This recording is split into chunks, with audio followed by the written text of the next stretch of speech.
Welcome everybody to the No Niche Needed podcast. This is officially episode 1. Episode 1. Yeah. The first one. In the trailer, we teased that we are an engaged couple. Yep. We're getting married next month. Yep. And we've been together for how long? Chauncey Lynn? 5+ years. 5+ years. 5+ years.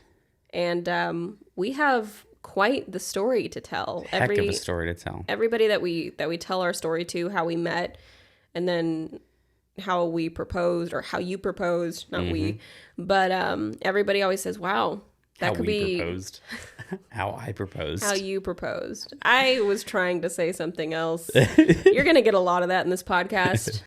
Anyway, everybody says that our story is something that could be turned into like a movie. Or, yeah, for sure. could be written into it. And they say it all the time. Like that our background is... Anytime that somebody's like, so how'd you two meet? Yeah. I'm like, Here's the story. Here's the story. It's an interesting one. It really is. I mean, and I really like the way that you tell it. So you can go ahead and you tell were it. a news anchor and I was a firefighter. And long story short, that the fire station, we watched the news every morning, the morning news specifically.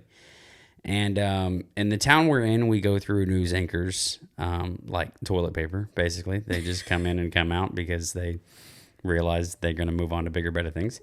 And so this beautiful one came on TV, and her name was Haley Clausen on channel, whatever. Channel 13? Yeah. And or 20, what was it? 25. No, it was 25. 13 was Houston. I was also on the Houston news. Yeah. But we'll talk about that later. Anyways... One of the guys at the station had bet me that I couldn't get you on a date.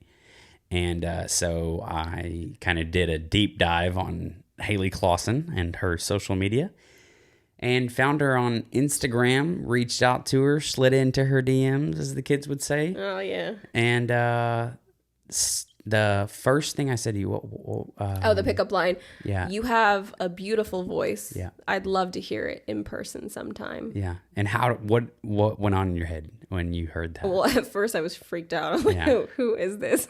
Because the message but itself... But it got you thinking. ...would have been like just delete or like not even accept this request. Yeah. But then I clicked into your profile. You were private. So the only thing I could see was your profile picture. And you had a very cute profile picture. So I was like, do you remember what was it all? I definitely don't. You were in your firefighter t-shirt. Oh, okay. In the navy blue t-shirt, and you had the little what's that called? The cross? Yeah, the Maltese cross. The Maltese cross, yes. On my chest. Yes. So you had that on your t-shirt. And I was like, wow, this guy is really cute. And I'd like to preface this by saying I had just moved to this town. Like literally, I had not been here. I had not been here for maybe 2 weeks. Yeah.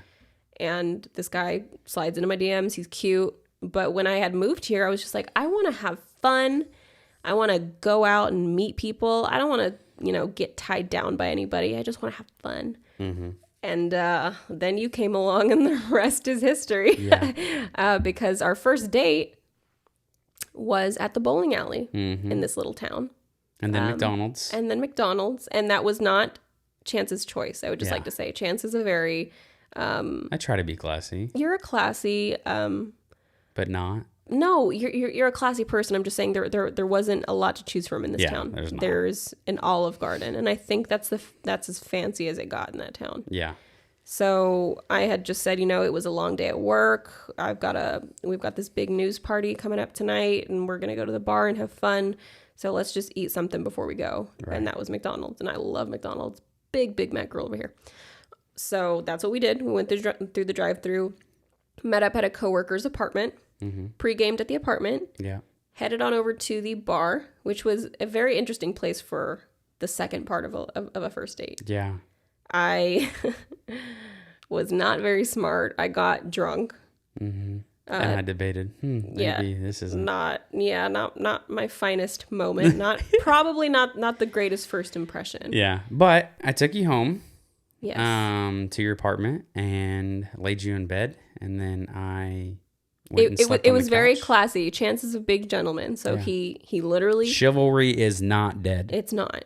It is not dead. He laid me down in my bed, and he fell asleep on the couch outside of my bedroom. Yeah. And I stayed there to make sure that I was okay. Yeah, and it was very, very sweet. I woke up. I don't know if I made you breakfast or we got breakfast, but I don't remember. But all I know is that you didn't leave my apartment for like 3 days. Yeah. Yeah, then I just stayed there. Yes. So for those of you who don't know, Chance, before we got together, Chance lived in an RV out in the middle of nowhere in Texas. BFE. He lived close to a friend that had some property nearby, and he had this really cute little dog, this little chocolate lab named Rocky. I liked my setup at the time until you came along and showed me what the city was. He had told me that he hadn't ever experienced a city, and the town that we were living in I would not describe as a city. But it was a city for... This was the lowest tier city that I would have ever, Yeah. That I've ever lived in. So I was just like, this is a city? Because to me, this is BFE. Yeah.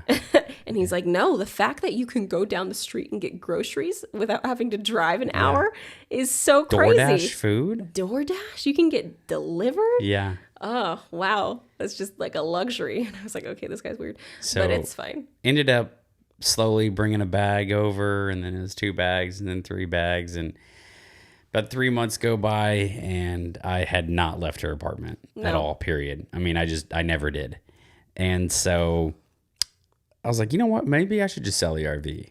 And what was going through my head wasn't just like, oh, I'm going to marry this girl right now, and we're going to be together forever. But it was also the fact that, like, you showed me a new life too. Like, I didn't want to just live in an RV next to my friend and just have that kind of life. Like, I was like, I'd like to come to the city, right, and be able to get groceries without it being a 2-day excursion, right? And so anyways, we ended up selling the RV, and I moved in with you full time. I would say, about 3-4 months into the relationship, but realistically, I moved in on like day 3. Yeah, that was when you were hooked. I had a couple bags and my toothbrushes, and that's all I needed. What was going through your head at the time? Did you know that you were going to marry me that early on? Well, I don't know if you remember, but we started looking at rings at like 4 or 5 months in. We did. We had gone to the Galleria in Houston. Yeah. And we were looking at those jewelry stores. Yeah. And I had never, no, I'm not going to lie.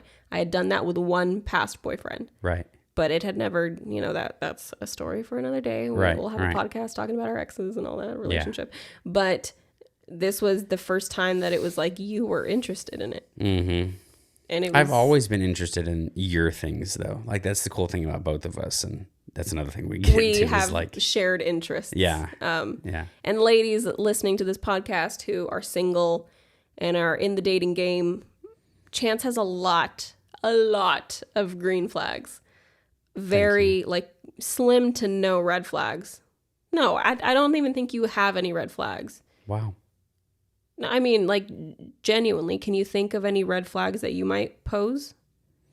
Because I don't. In the 5+ years we've been together, there's never been anything where I'm like, oh, deal breaker. Oh, maybe early on when you were like, I don't think I want to leave Texas. Oh yeah, I was very like secluded, and my mindset in general too. Like I didn't have big picture mindset. Right. So but that changed pretty quickly with you. Exactly. So I am from Los Angeles, California. Yeah. And I'm from a very small town outside of Dallas, Texas. And I'm a big dreamer. I always wanted more. So those are the red flags. Yeah. But for the ladies listening that are single, I mean, just kind of listen to the way that Chance talks. Like, in all honesty, some of my friends, like, they always just tell me, like, he is a green flag. Yeah.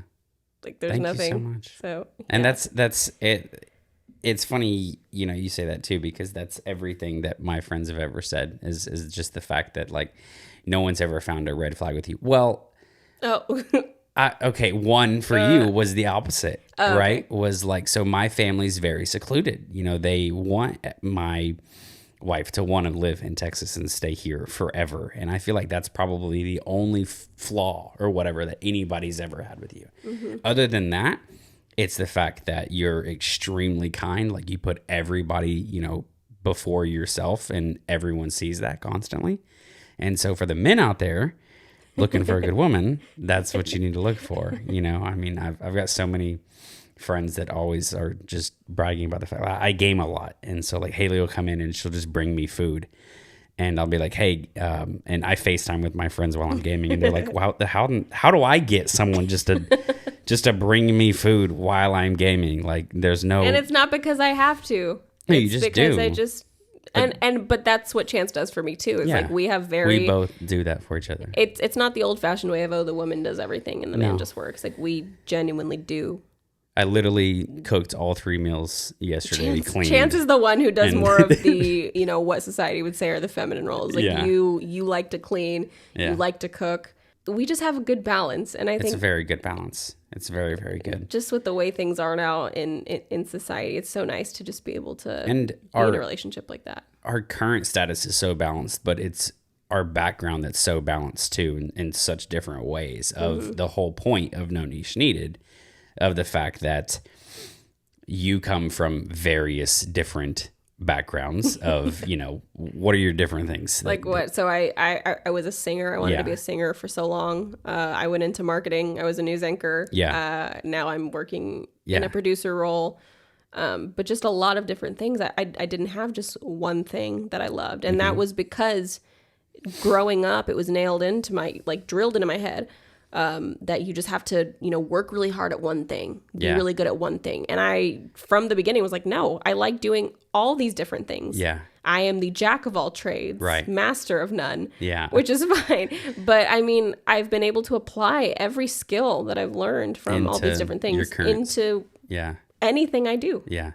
And that's the same, for me. The firefighter has always been my consistent thing, right, for the longest time. But on the side of being a firefighter, I went through all kinds of different adventures, career jumps, real estate, lawn company, pressure washing. And we're going to dive into that in the next episode. I mean, all career is the next episode. The whole next episode is what we're going to talk about, the fact of how diverse our backgrounds are and how we've both coped with it. I think we might even break into some areas that are like, whoa, I didn't know that bothered you, or whatever. Now I'm interested to hear it. But yeah, so that's us. That's why us. This is No Niche Needed. That's who we are. That's we're really fond of each other. We're very lucky.